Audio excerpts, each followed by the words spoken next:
Hello दोस्तों, तो कैसे हैं आप लोग? आप लोग अच्छे होंगे, ये मैं चाहता हूं आप लोग अच्छे रहे मेरे वीडियो देखने के लिए। अगर हमारा वीडियो आपको पसंद आया तो उसको लाइक, सब्सक्राइब एंड शेयर कीजिएगा। ऐसे ही वीडियो में अगले वीडियो में हम मिलना चाहते हैं। धन्यवाद।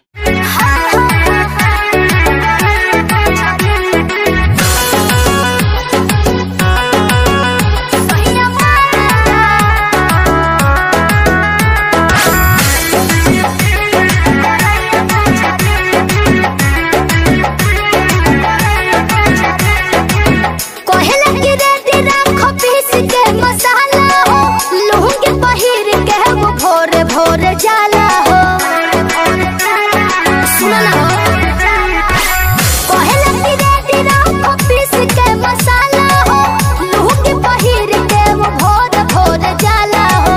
खूब मटकाई के कमर पतरी आय हाय खूब मटकाई के कमर पतरी सहिया मारला सहिया मारला गड़हिया में गड़हिया मोछरी सहिया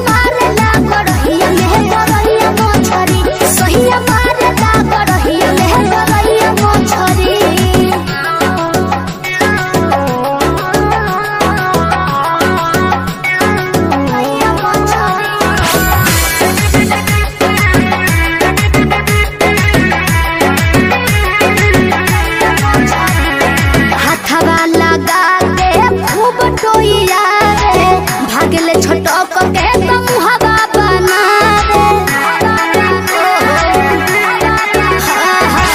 हाथवा लगा के खूब टोइया रे भागले छोटक के मुहावा बना रे पकड़ के सिधरी तो पकड़े कोतरी आय हाय पकड़ के सिधरी तो पकड़े कोतरी सहिया मारेला सहिया मारेला गड़हिया में सहिया मारला गड़हिया में गड़हिया मोछरी सहिया मारला गड़हिया में गड़हिया मोछरी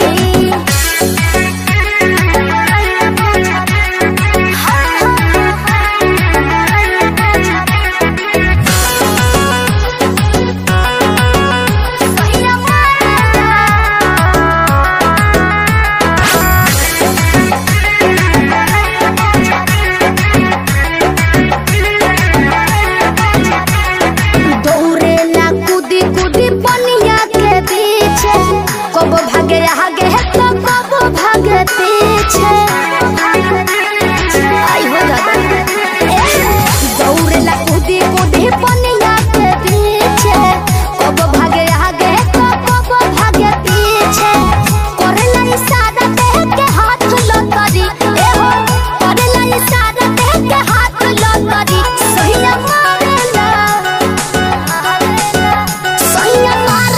गड़हिया में गड़हिया मोछरी सहिया